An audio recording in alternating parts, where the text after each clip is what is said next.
Olá, bem-vindos ao programa Vamos Pedalar, o lugar certo para quem quer saber tudo sobre o mundo da bike. Dicas de manutenção, quer viajar? A gente te dá as dicas. Põe o capacete e vamos pedalar.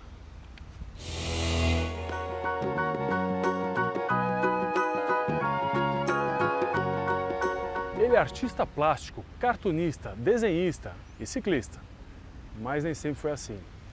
Reinaldo Berto um dia resolveu virar a mesa e ganhar dinheiro com aquilo que ele amava, a arte. E a bike ajudou ele. Vamos ver isso? Meu nome é Reinaldo Berto, tenho 50 anos, sou artista plástico. A minha carreira de artista plástico, na verdade, se iniciou quando eu resolvi abandonar o mercado de indústria farmacêutica. Trabalhava numa empresa, aliás, tinha uma empresa de representação que eu herdei do meu pai. E um dia eu resolvi virar a mesa e trabalhar com o que eu mais gosto, que é criação, desenho e arte. Sim, eu sou cartunista. Na verdade, eu sempre gostei de desenhar, eu sempre fiz charge, cartoon, né? Artes plásticas veio na... Porque meu trabalho também não deixa de ser um cartoon em forma de artes plásticas. A cidade que eu desenho, com os fuscas, com esse corre-corre que eu passo, não deixa de ser um cartoon. A bicicleta entrou na minha vida desde que eu me conheço por gente.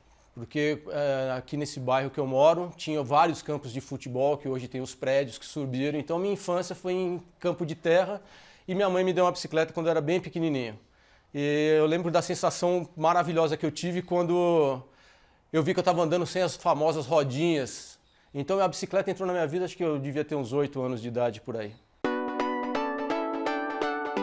A fusão bicicleta e arte, ela sempre aconteceu na verdade. Ela ficou mais forte quando eu resolvi virar a mesa, como eu falei, e a bicicleta me proporciona conhecer a cidade de São Paulo por um outro ângulo.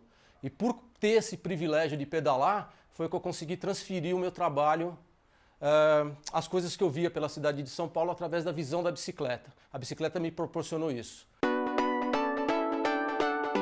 A bicicleta, ela entra por me fazer conhecer São Paulo de uma maneira diferente. Mas a grande virada foi quando eu criei um estilo de colocar só Fusca no trânsito de São Paulo, que a minha grande paixão são os Fuscas, né? Eu acho um carro ímpar, independente da marca que o criou, eu acho que o Fusca tem uma identidade própria, tá? Independente da marca. E a minha grande virada foi quando eu cheguei nessa grande montadora do Fusca e a partir daí eu consegui deslanchar com o meu trabalho, mostrando a cidade de São Paulo com o seu trânsito só de Fuscas. E o porquê só de Fuscas? Porque na minha visão, a minha cidade ela é bonita exatamente por isso. Não existe distinção de classe, raça, credo. Somos todos iguais, todos temos Fusca nessa cidade. Por isso ela se torna colorida e simpática. Poxa vida, sabe que eu estou pensando em começar a andar? Nossa, eu ando muito de bike. Na verdade, a bike entrou com tudo na minha vida quando, através de um recorte de jornal, a minha mãe falou, olha, você que gosta de andar de bicicleta, isso já foi nos idos de 88, 89, que falou, ó, tem uma turma que sai ali do Parque do Ibirapuera, tal, que tem os night bikers que saem. Foi aí que eu cheguei a conhecer a Renata Falzoni. Então a bicicleta realmente entrou na minha vida e fez com que eu entendesse a bicicleta como um meio de transporte através dos night bikers pela Renata Falzoni, cuja qual virou minha amiga. E agradeço a ela hoje essa minha mentalidade em termos de visão da cidade em cima de uma bicicleta.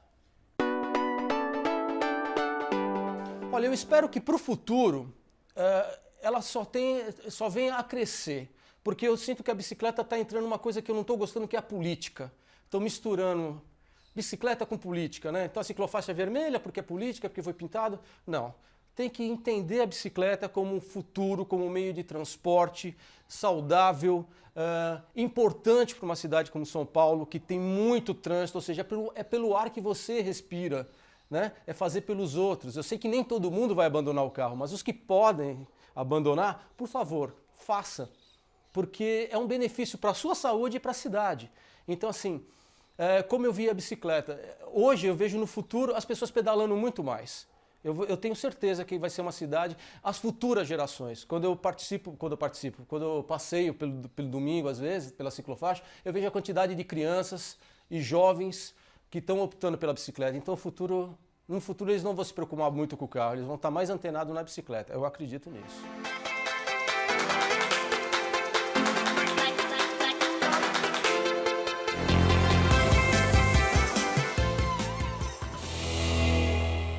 Numa situação de emergência, saber como eliminar o câmbio traseiro pode ser a diferença entre chegar em seu destino ou ter que pedir ajuda. Nosso especialista Mário Cana vai nos ensinar o passo a passo para resolver esse pequeno problema. Vamos ver isso? Hoje nós vamos ensinar a eliminar o câmbio traseiro em situações de emergência. Você tem que selecionar o pinhão intermediário do cassete e a coroa intermediária para deixar o mais centralizado possível a corrente e cortar, seccionar a corrente. Depois que você seccionar a corrente, elimina a corrente do câmbio, tira a corrente das roldanas do câmbio, mantendo a corrente na engrenagem intermediária na parte de trás, no cassete, e também nas engrenagens dianteiras na intermediária. Estica a corrente manualmente e simula ver quanto que você tem que eliminar de comprimento da corrente. É mais ou menos isso aqui. Marca o ponto e você tem que eliminar esse resto da corrente.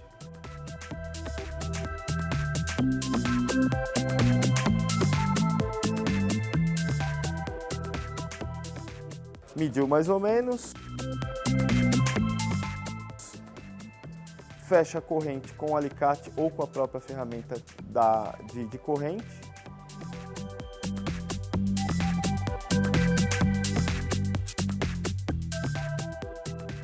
E depois faz o teste, vê se ela não está caindo e está girando normalmente. E pronto, acabou. Dá para ir embora para casa. No próximo bloco, você vai conhecer as histórias de quem transmite a paixão pela bike para os filhos. E também vai conhecer uma fantástica aventura ao redor do mundo sobre duas rodas. Daqui a pouquinho. Fica por aí.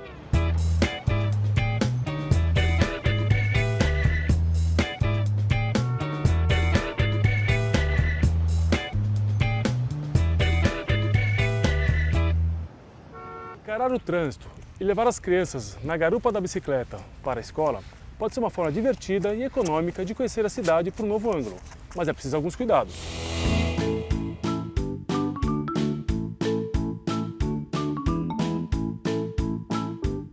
A bicicleta, Mário, tem uma coisa muito legal, que é o fato de você conseguir prestar atenção nas coisas. Pra você ter uma ideia, quando a gente começou a andar por aqui em 2013, com os dois, né? Ainda não tinha essa parte da ciclovia, tinha só esse pedaço que nem é uma ciclovia. E aí tinha uma brincadeira nossa que era andar no caminho secreto, que era o caminho secreto que só a gente conhecia, e aí andava. No meio do caminho, um pouquinho ali na frente do Museu da Casa Brasileira, a gente descobriu um abacateiro. Aí um dia a gente, num final de semana, foi colher abacate do tipo cidade do interior, só que na Faria Lima, né? Esse tipo de experiência que a gente tem com os nossos filhos sobre conhecer a cidade, prestar atenção na cidade, entender um pouco até do trânsito, é uma coisa que eu acho que eles vão levar para a vida deles, né? A gente tem eu gosto muito de bicicleta e eles sabem que eu gosto muito de bicicleta. Então eles poderem viver um pouco desse meu mundo, eu acredito que é muito importante para eles, né?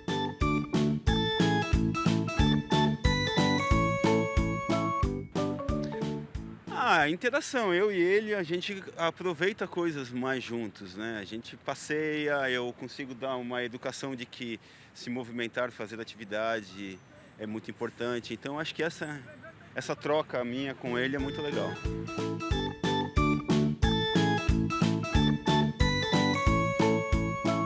As vantagens eu nem imaginava, mas elas são inúmeras. Se eu começar a falar aqui, capaz até que eu nem saiba todas as vantagens, né?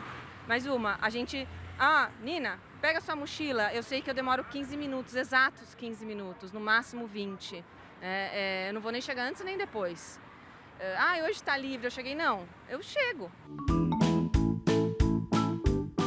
Nós consideramos importante ter esse bicicletário, porque numa cidade como São Paulo, as pessoas têm um trânsito carregado, nós valorizamos a qualidade de vida, então nós fizemos esse bicicletário para que as pessoas que queiram utilizar um outro meio de transporte tenham esta oportunidade, tenham onde deixar suas bicicletas, enfim, incentivar esse tipo de prática.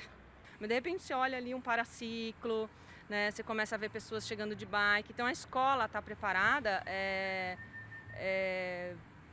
dar essa opção, falar, pô, você pode vir de carro, mas você também pode vir de bicicleta, né? É essencial.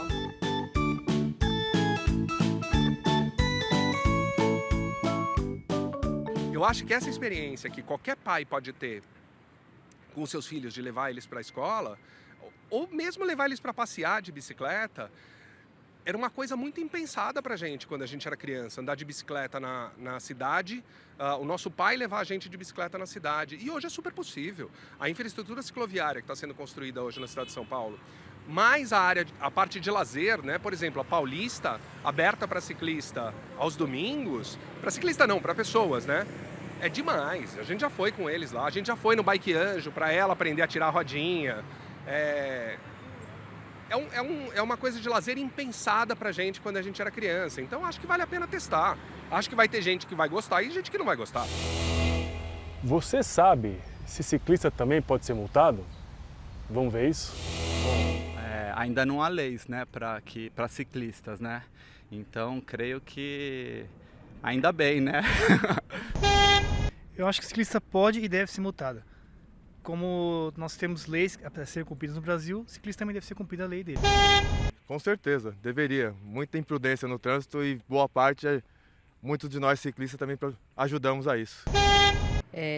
O Código de Trânsito Brasileiro, ele define quais são as formas de condução e as infrações que são cometidas. A bicicleta, ela é um veículo, mas hoje não existem instrumentos de autuação deste veículo, né? Porque a autuação que é feita pelos órgãos de trânsito municipais são a autuação dos veículos que estão sendo... É o motorista, porém, o veículo dele que é o meio de identificação.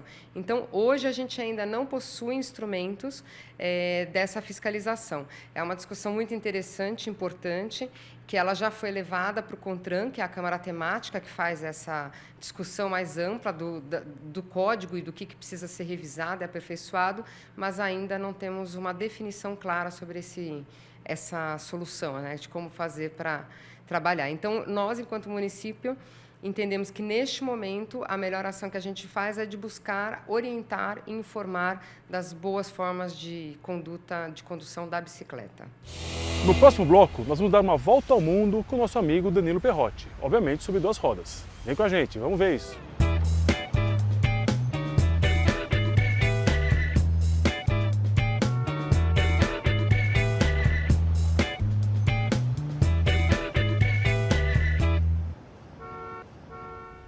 Imagine uma viagem de bike que levou 3 anos, 3 meses e 3 dias ao redor do mundo. Foram 50 mil quilômetros e 59 países. Foi isso que nosso amigo Danilo Perrotti fez, em cima de uma bike, é óbvio. Vamos conhecer a história dele? Meu nome é Danilo Perrotti. Eu realizei uma viagem ao redor do mundo durante 3 anos, 3 meses e 3 dias. Percorri 59 países. Eu comecei a viagem no dia 8/8/8, 8 horas e 8 minutos. E terminei a viagem no dia 11/11/11, 11 horas e 11 minutos. No mesmo lugar que eu comecei, em Belo Horizonte, na Praça da Liberdade.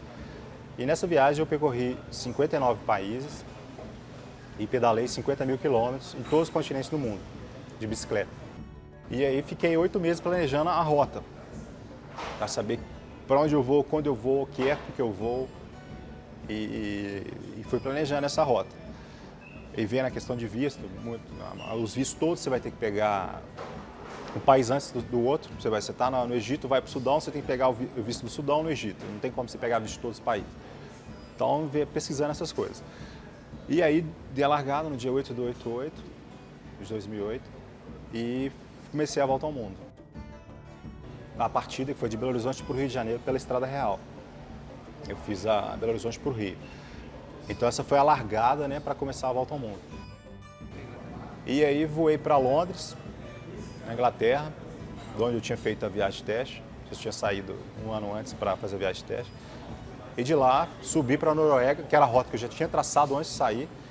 E meu pai me acompanhou um pedaço, ele fez a Holanda, Alemanha, Dinamarca, pedalou comigo. Ele só pedalou filé mignon. Quando ficava difícil, ele cascava fora. E aí pedalou esse pedaço, aí eu fui para a Noruega, depois Suécia e cruzei a Europa até a Grécia. Na Europa eu andei 17 países na Europa. E eu fui na Noruega quando estava começando em outono, inverno, assim, era setembro já estava começando a ficar frio. Então, sempre em direção ao sul, cruzando o continente em direção ao sul, para a Grécia. E dali eu fui para a Itália, meu pai voltou de novo, pedalou um pouquinho na Itália, a Grécia, foi embora. E daí eu terminei a Europa e cruzei ali a porta entre o Oriente e o Ocidente, que é na Turquia. Aí na Europa eu peguei muita chuva, acho que foi muita chuva, porque eu já estava começando a chegar o inverno, então muita chuva. Pedalar com chuva é muito ruim. Viajar de bicicleta e pedalar com chuva é muito ruim porque você está molhado, normalmente você vai acampar, a bicicleta vai ficar molhada, a barraca vai ficar molhada, a sua roupa vai ficar molhada, o sapato vai ficar molhado. Outro dia você vai acordar, vai botar o sapato molhado. Então isso que começa a te minar, começa a te cansar, não o pedalar em si. A Europa não tem muita novidade, culturalmente é muito parecido com a gente. Então a Europa eu chamo de parquinho de diversão. A Europa, Estados Unidos, parquinho de diversão, assim. Que é tudo muito certo, tudo organizado, né? Isso na Europa Ocidental. Aí você vai entrar já no leste europeu, que é os países da antiga União Iugoslávia e tal, que já são os países mais pobres. Então já é um país já sem estrutura, não tem uma estrada só, às vezes de terra, tipo Bósnia, Sérvia, Kosovo. Quando eu fui no Kosovo, o Kosovo tinha acabado de pedir independência, então o país estava meio em guerra ainda. E aí Macedônia, Albânia também. Então assim, ali já começa a ficar mais diferente, assim. Já começa a ter um choque cultural mesmo, assim. Porque ali muitos países são muçulmanos, apesar de estar na Europa, são países muçulmanos. São países pobres, mas muçulmanos, então já começa a ter uma diferença, já começa a te tirar do seu lugar comum. Que a Europa é um lugar comum, para mim. E dali que a coisa começou, eu comecei a absorver as diferenças, né? Já começando a diferença você estar na Europa, que é os países ricos, e você já ir para o país pobre. Então isso já te chama bastante atenção em cima da bicicleta, você já consegue perceber com muita sutileza essas diferenças, como o mundo vai se desenhando, né? Como ele vai mudando. Você está num lugar super estruturado, aí você cruzou uma fronteira, já é um lugar que não tem nada, as pessoas já bem simples, não falam inglês, então assim, essas coisas que a bicicleta vai te trazendo de uma forma muito real, assim, né? Muito próxima. A bicicleta é um instrumento mágico que eu falo. Ele tem uma magia assim que ela te aproxima das pessoas. Ela traz as pessoas até você. As pessoas não têm medo de aproximar de você. Então ela tem essa magia de te aproximar das pessoas de uma forma muito sincera, muito verdadeira, né? E se eu chegar de carro, o cara já vai chegar, tem dinheiro, tem isso aqui, vou pedir dinheiro. De bicicleta não acontece. Acontece em países muito pobres, né? Você vê as crianças pedindo dinheiro, mas não é uma regra. Então isso é muito legal, a proximidade que a bicicleta proporciona.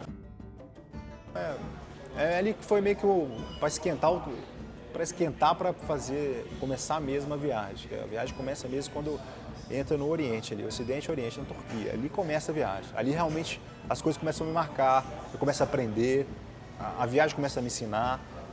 Na Europa ainda era o começo ainda, era bem o início ainda. Então a Europa, a viagem em si não começa na Europa. Ela começa quando entra na Turquia. Ali realmente eu começo a aprender, a viagem começa a me ensinar, eu começo a me provar, eu começo a saber quem sou eu, o que você acredita, o que você está buscando. Ali no Oriente Médio, ali que as coisas começam, que realmente a viagem começa a fazer sentido. A gente continua no próximo programa. Vamos Pedalar fica por aqui. Semana que vem temos mais, hein? Vamos pedalar?